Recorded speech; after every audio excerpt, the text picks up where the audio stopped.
lagi dengan saya Patricia. Di kesempatan kali ini, saya akan menjelaskan mengenai perlawanan bangsa Indonesia terhadap kolonialisme. Yang saya ambil yaitu mengenai Perang Bali. Selamat mendengarkan.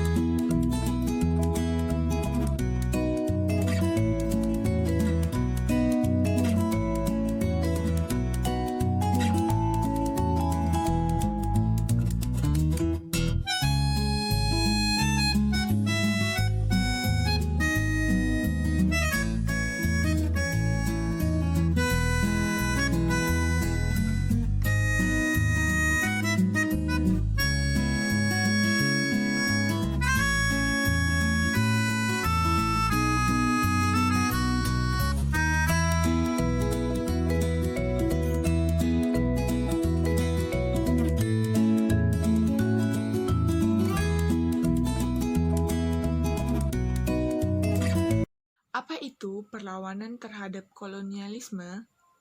Perlawanan tersebut dikarenakan penderitaan bangsa Indonesia akibat dijajah oleh bangsa Eropa.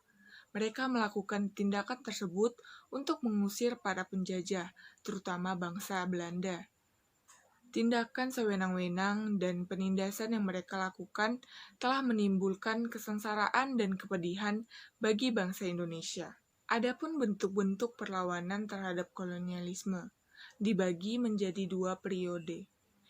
Perlawanan sebelum tahun 1800, yaitu perlawanan rakyat Mataram, perlawanan rakyat Banten, perlawanan rakyat Makassar, dan pemberontakan Untung Suparati. Serta perlawanan sesudah tahun 1800, yaitu perlawanan Sultan Nuku di Tidore, perlawanan Patimura, Perang Diponegoro, Perang Padri, Perang Aceh, Perang Bali, dan Perang Banjarmasin. Perang Bali atau yang kita kenal dengan Perang Puputan yang berlangsung sekitar tahun 1846 dilakukan oleh rakyat Bali terhadap Belanda untuk mengusir bangsa Belanda di wilayahnya. Perang Puputan ini ditandai dengan pengorbanan yang luar biasa dari seluruh rakyat Bali oleh cintanya terhadap daerah Bali. Perang ini dilakukan untuk mempertahankan daerah mereka, yaitu Bali, dari kependudukan pemerintahan kolonial Belanda. Pemerintahan di Bali pada saat itu dipimpin oleh raja dengan gelar Dewa Agung Ketut. Dan pada abad ke-17, ibu kota Bali dipindahkan ke Klungkung. Tetapi wilayah Bali terpecah menjadi 9 kerajaan, di antaranya Gianyar, Klungkung, Badung, Karangasem, dan Buleleng, serta 4 wilayah lainnya yaitu Tabanan, Mengwi, Bangli, dan Jembrana. Serangan yang dilakukan Belanda dikarenakan karena dalam perdagangannya kapal-kapal milik Belanda banyak terdampar di Bali. Maka dari itu, Belanda mengajukan perjanjian untuk melepaskan kapal-kapal miliknya. Tetapi Raja Bali tidak mengindahkan hal tersebut. Karena merasa diingkari oleh masyarakat Bali, Belanda melakukan ultimatum kepada mereka pada tahun 1846 dan berkobarlah perang antara Belanda dan Bali.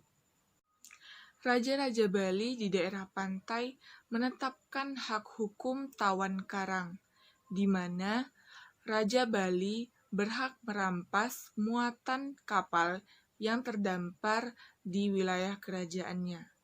Sewaktu Belanda menduduki Indonesia, Bali merupakan kerajaan yang merdeka. Perlawanan bangsa Belanda terhadap rakyat Bali dilakukan dengan mengadakan ekspedisi besar-besaran. Ekspedisi pertama dilakukan pada tahun 1846 Belanda mengirimkan 1.700 prajuritnya. Tetapi dalam serangan pertama ini, Belanda gagal menundukkan rakyat Bali. Kemudian, Raja Gusti Jelantik membangun benteng Jagaraga dan mulai menyerang Belanda.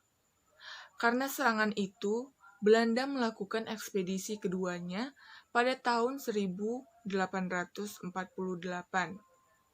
Pertempuran tersebut berkobar hebat di benteng, hingga Belanda kehilangan 5 perwira dan 75 prajuritnya. Tetapi, benteng Jagaraga gagal untuk dikuasai Belanda. Dan pada tahun 1849, Belanda melakukan ekspedisi ketiganya.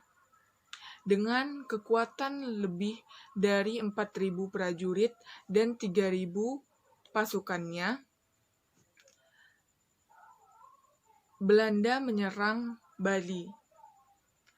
Pasukan tambahan dari rakyat Bali sekitar 20.000 orang dari Buleleng dan Karangasem menyebabkan pertempuran itu sampai ke benteng Jagaraga. Pertempuran berlangsung dalam beberapa hari. Kedua belah pihak pun mengalami kekalahan. Karena kalah dalam persenjataan, pasukan Bali mengundurkan diri dalam perlawanan di benteng Jagaraga. Hingga pada saat itu benteng tersebut jatuh ke tangan Belanda. Perlawanan baru berakhir pada akhir abad ke-19, di mana sebagian kerajaan Bali telah dikuasai oleh Belanda. Raja-raja melakukan perlawanan terhadap bangsa Belanda karena bangsa Belanda berhasil menguasai Denpasar. Mereka lebih memilih gugur dibanding harus menyerah terhadap bangsa Belanda. Pada tahun 1908, Belanda menyerang kembali pusat kerajaan Klungkung. Tetapi rakyat Bali kalah, dan Belanda berhasil menguasai wilayah Klungkung, yang artinya seluruh wilayah Bali dikuasai oleh pihak Belanda. Begitulah akhir dari Perang Bali. Sekian penjelasan yang dapat saya sampaikan mengenai perlawanan terhadap kolonialisme di Indonesia, yaitu Perang Bali. Semoga apa yang saya sampaikan dapat bermanfaat dan berguna bagi yang mendengarkan. Sampai jumpa di lain kesempatan. Terima kasih. Bye!